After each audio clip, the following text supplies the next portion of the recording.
Chapter 8.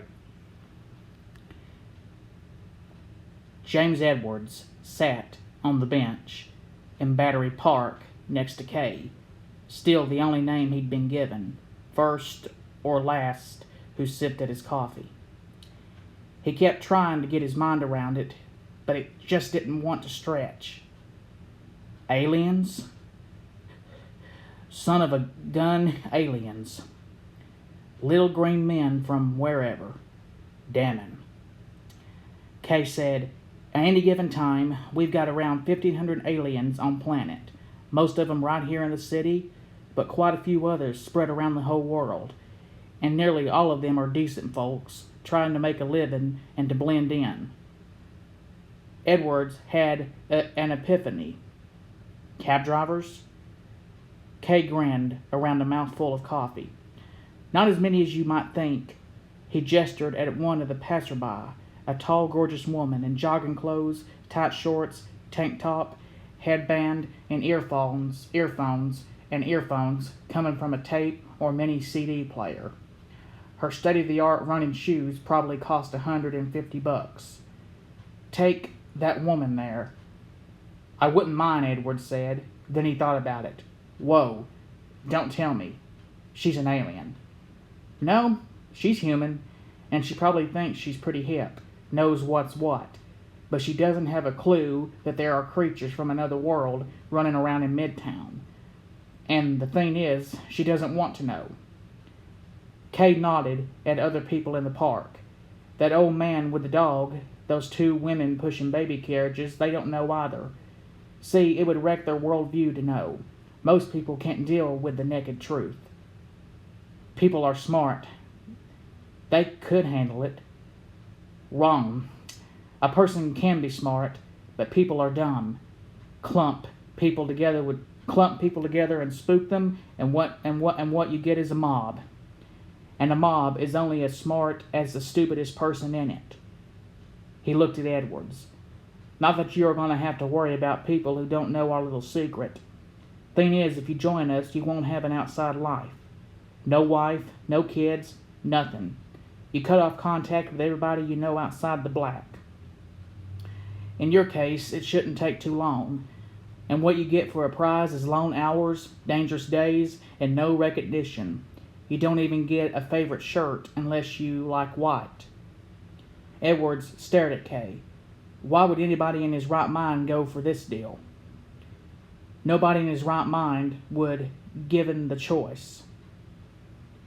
Nobody in his right mind would, given the choice. The only satisfaction you get is doing the job, being one of a handful of people who can do the job.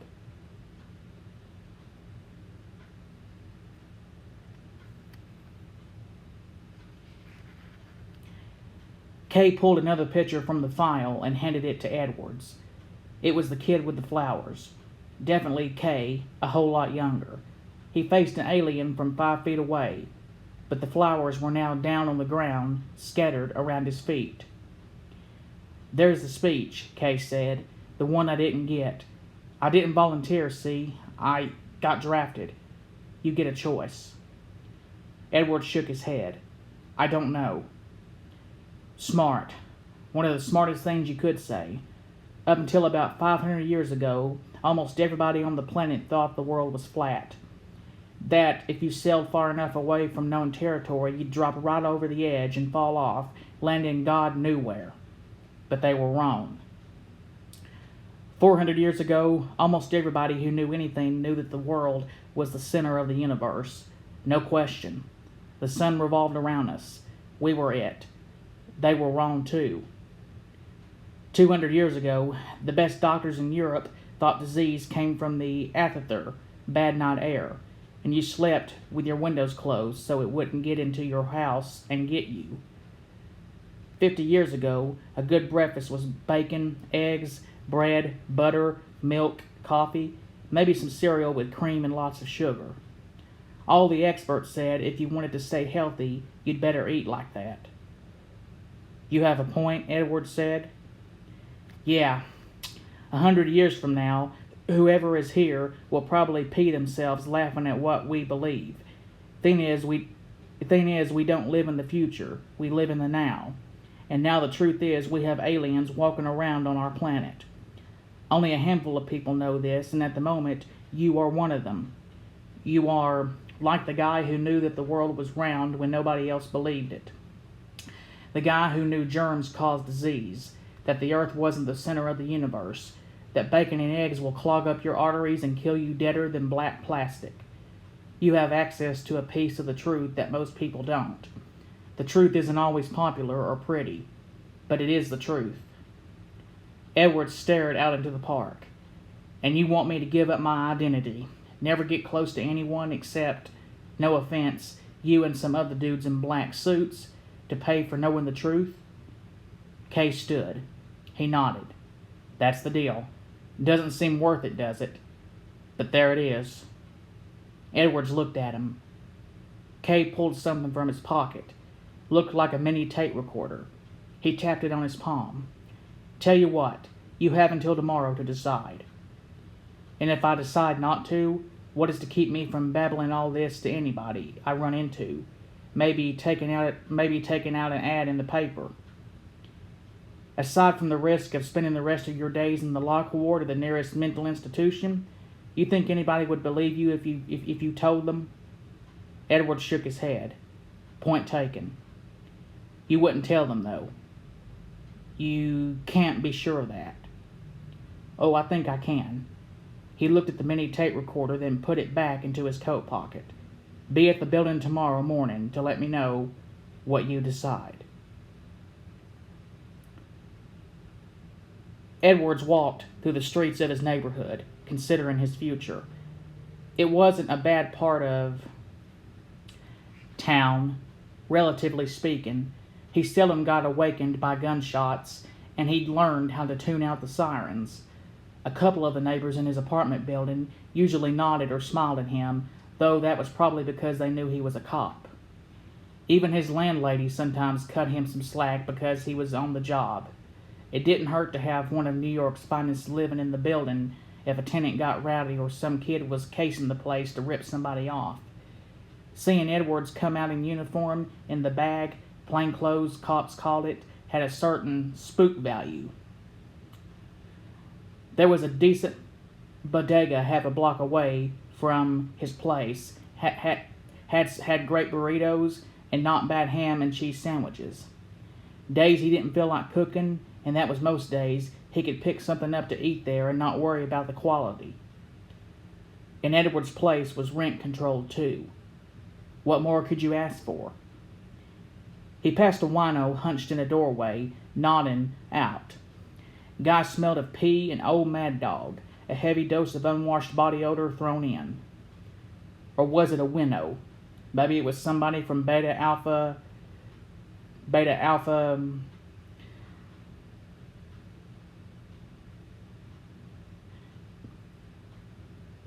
6 or somewhere.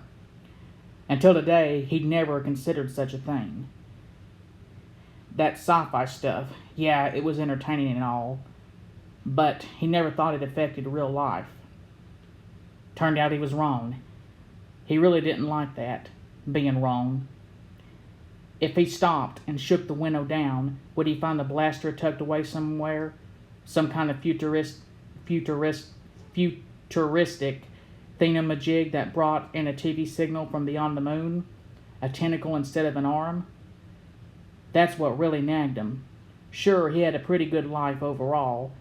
True, the job was filled with deadwood, guys who were better suited to sitting in a toll booth than chasing down perps, but they weren't really his problem. Sooner or later, he'd make detective, get his gold shield, and the deadwood was part of the reason. Sooner or later, a diamond surrounded by a sea of mud is going to get noticed. Well, if the mud didn't keep shifting to cover the gem every time it saw daylight. Patronage had long been a part of any bureaucracy in New York, and the cops were as bureaucratic as anybody. Anything above the rank of captain was suspect, and a bunch of them were too, in his experience. They might keep him down for a long time, but he was sure he could learn how to play the system. It was a game, and he rarely lost at games. So yeah, he could stay on the job, and if he toned his attitude down and kissed a little butt now and then, he'd move up. He was smart enough to know he was smart enough to do that. In the meanwhile, he'd be on the streets, hassling pimps, chasing dope dealers, busting hookers, shoplifters, small-time con men, muggers, rapists, and the other low-life scum who infested civilization. Somebody had to do it, and it was worth doing, no question. And, truth be told, fun most of the time. Thing was, Edwards kind of felt like a guy who'd been issued a dip net and sent to clear minnows out of a reservoir. Nothing wrong with that, unless you looked up one day and saw a couple of sharks glide past. How could you concentrate on minnows once you knew about the bigger game swimming around? So here was the question.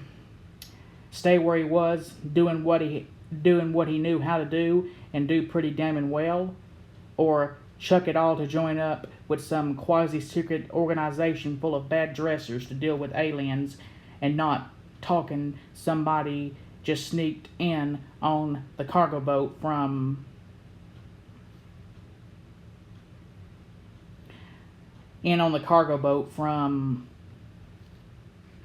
some third world country, but real, honest to God, outer space creatures? What's it gonna be, James?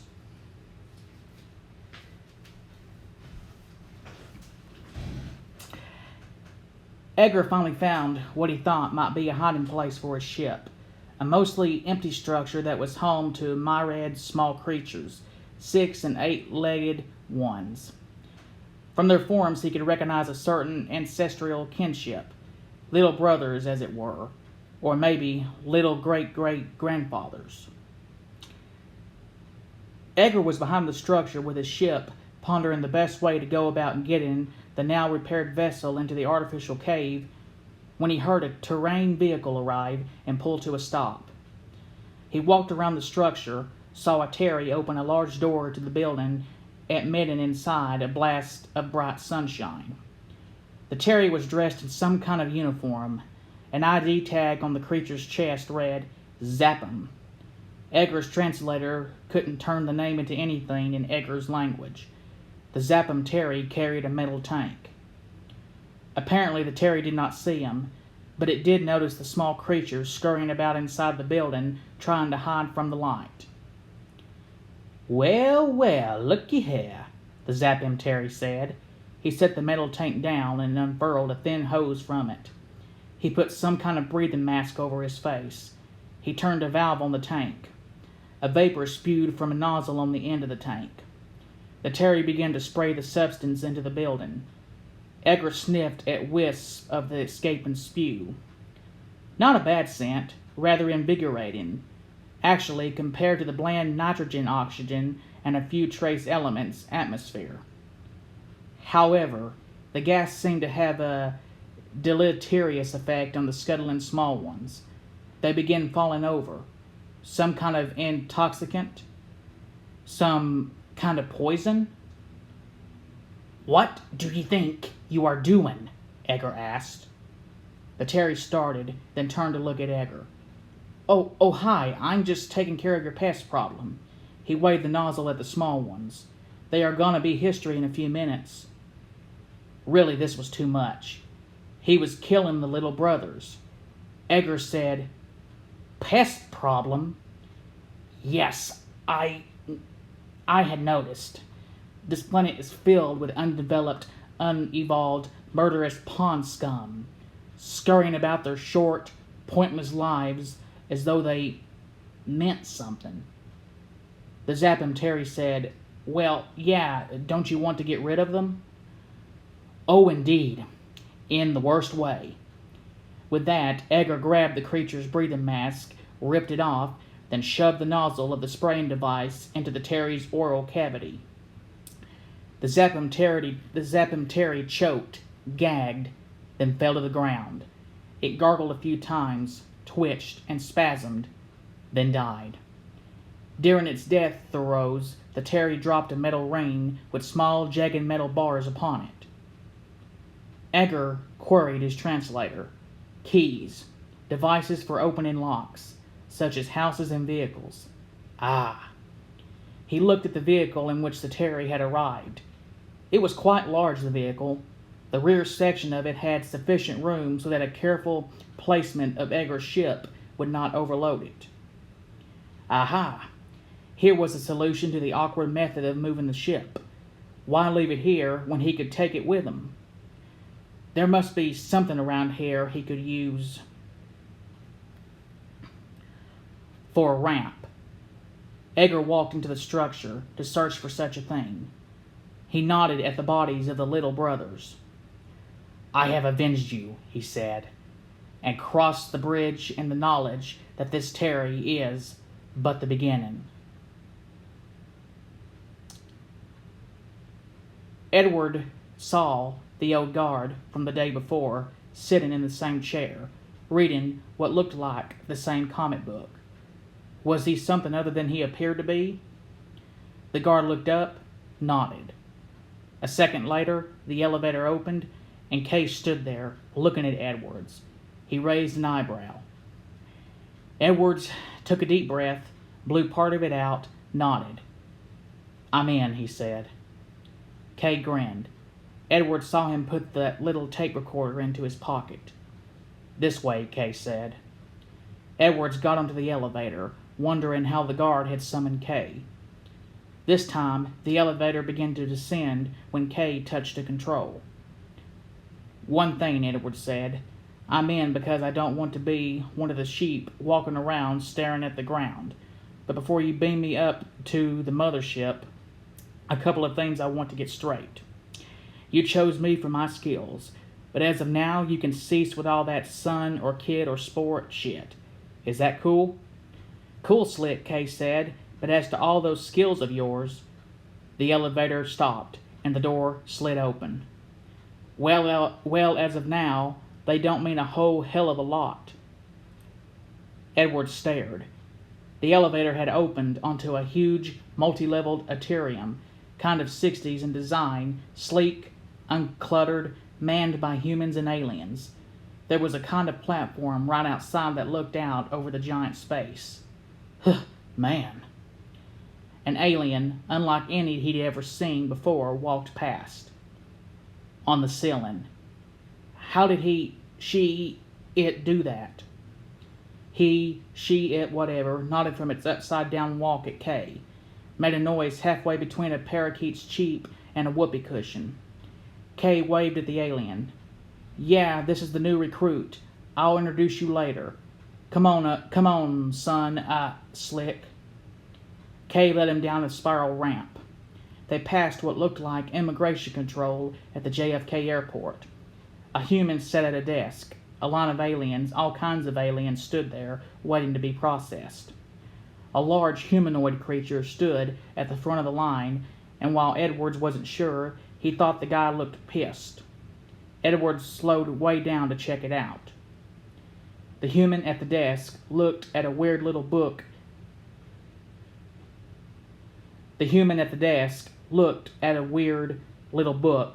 Let the alien tendered.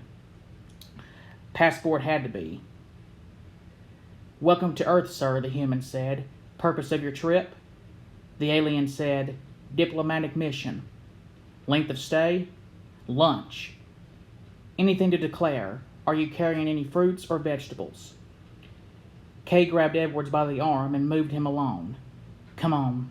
That's an Arquillian. They tend to get a little grouchy when they are tired. Waiting in line after a 17-light-year flight tends to irritate almost anybody. But Arquillian transports. That's the human disguise to you. Get sneezy when they get upset, and let me tell you, you do not want one of them to sneeze on you. Edwards looked at him. Ever get superglue on your fingers? Yeah. Imagine about a quart of it sprayed all over your face. I heard that. Lead on. Kay led him away from the immigration man. So now that I'm in, what branch of the government do we report to? None, actually. Somewhere along the way, the government started asking too many questions, so we let them think we disbanded. Who pays for all this? He waved at the immense center. Well, actually, we do. We hold a few patents on gadgets we confiscated from some of our visitors trying to smuggle them in. Velcro, microwave ovens, liposuction. Kay grinned. You are going to sprain your neck shaking your head that way. Over here. He led him to a locked door. A light beam played over Kay, then the door clicked open. Body reader, he said. Inside the room were all kinds of high-tech looking devices stacked on tables and shelves. Kay waved one hand at them. Amazing what people try to smuggle in. Check this out. He picked a shiny chrome device the size and shape of a matchbox with rounded corners. Music player. Uses something like a steel marble. Got 10 times the fertility of a CD. Gonna have to buy the white album again. Or here. He held up a metal tube and clip that looked like a lapel mic. Universal Translator. Will translate any of its program languages, terrain or alien, into whatever other language you set it for. Guy talks to you in Chinese or Arabic or Benduli, and you hear it as English. Couple of microseconds, delay is all. Useful until you learn the various languages. Edward stopped himself from shaking his head again. We are not supposed to have this, Kay said, waving the translator. Human thought and speech are considered so primitive among the higher races they think of them as infectious diseases. Don't want to expose their children to them. Kind of makes you proud, doesn't it? Edwards picked up a small yellow ball. What's this? Don't touch that! The ball zipped out of his hand and shot out through the door into the hallway. Shit! Kay ran out after the ball, Edwards right on his heels. The little yellow ball zinged here and there, bounced from the walls almost faster than the eye could follow. Humans and aliens dodged it, cursed, ducked, cursed some more. Kay slipped an odd-looking metal glove onto his right hand, held it up. The ball bounced its way at them. Edwards ducked away, but Kay reached up and caught the ball in the metal-gloved hand. Sorry, he yelled. He went back into the storeroom, put the ball carefully onto the shelf. You remember the blackout of '77 when you were a kid? He nodded at the yellow ball. Practical joke by the great attractor. He thought it was funny as hell.